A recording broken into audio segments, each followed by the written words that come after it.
Hello and welcome to PlayStationGrenade. Video game crossovers have been around since the early days of gaming, and every year more companies decide to merge with another franchise to create either a AAA masterpiece or a gaming monstrosity. In the old days, Super Mario could be found refereeing high-stakes boxing matches on his day off from plumbing, and more recently, the God of War himself, Kratos, stopped brutalizing gods to try a spot of golf. I am the God of Golf! In this video, we're going to focus on the crossovers which make no sense at all, but kept us enthralled all the same. Here are 6 video game crossovers that are so wrong, they are so right.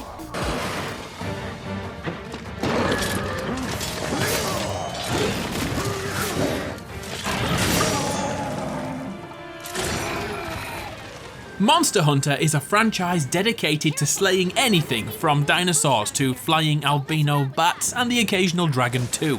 It's all about planning and preparation, eating before a hunt to attain a buff and sharpening your weapon often for prime damage figures. What kind of crossover could improve this experience? How about Ryu from Street Fighter?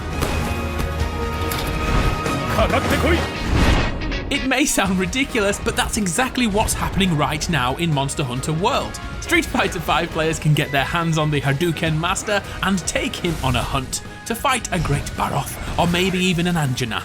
There are even emotes available to buy which allow him to Hadouken and Shoryuken the living daylights out of the wildlife.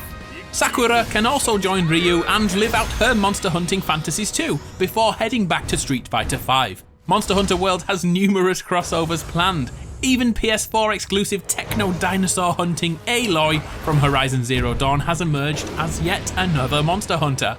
What on earth could be next? Maybe Frank West from the Dead Rising series? I don't know about you, but I can't wait to find out.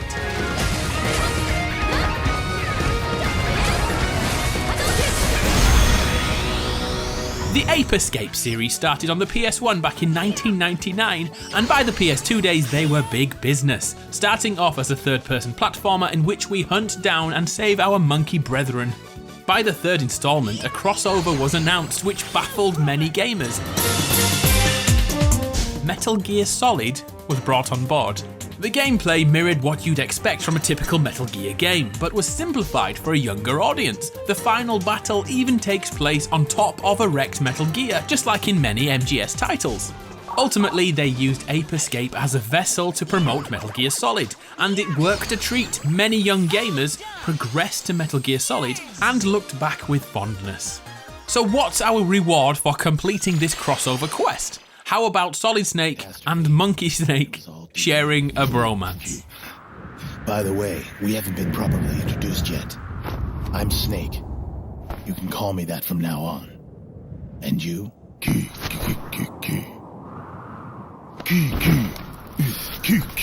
Interesting. A pair of snakes. Nice to meet you, Snake. The end. As a quick side note, Metal Gear Solid 3 Subsistence kept this unlikely partnership alive with a mini-game where Snake tracks down monkeys against the clock. Gotcha!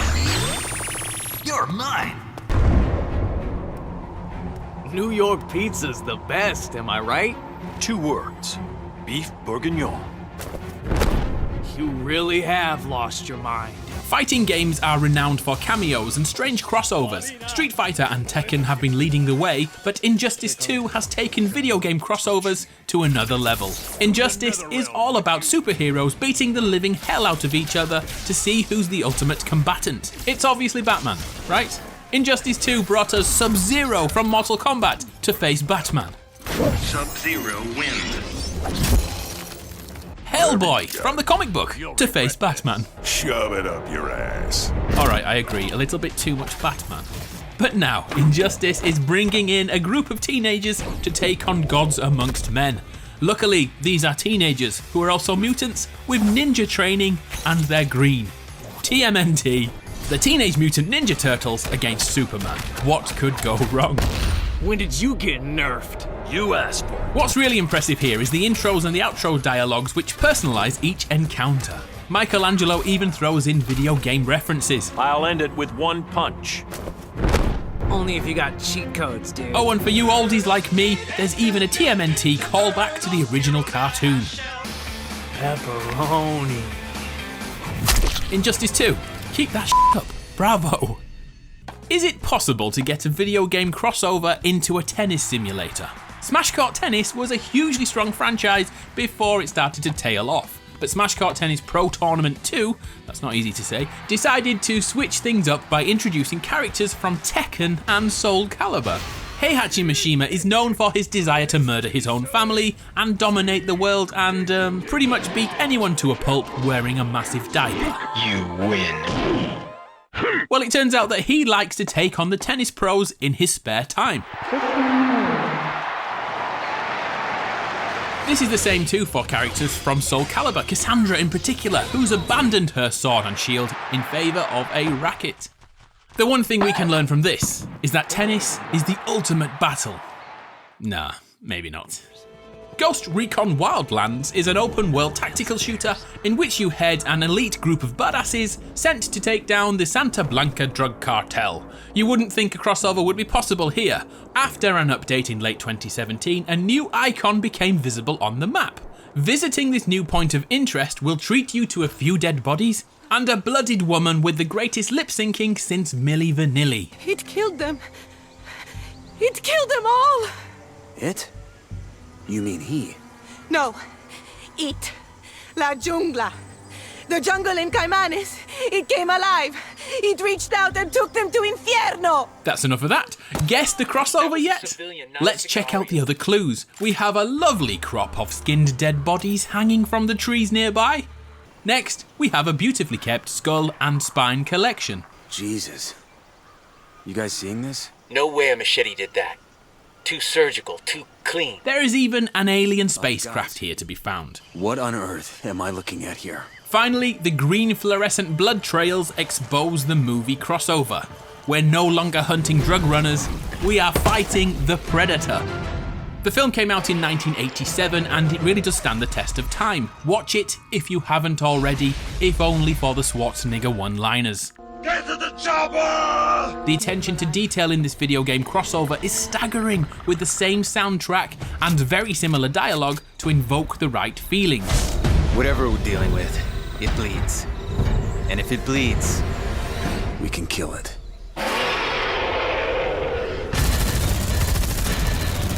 The fight itself is so freaking tense, as the Predator can briefly hide from thermal optics and seemingly teleport around the jungle. I still haven't won the battle, but when I do, I'm expecting the Predator to do something he did in the movie. I've already said too much. Quick, get to the chopper! I'm so sorry.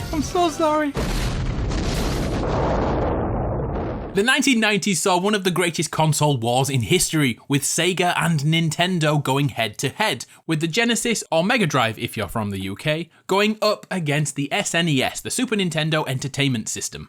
Both companies had established their leading characters with Mario and Sonic.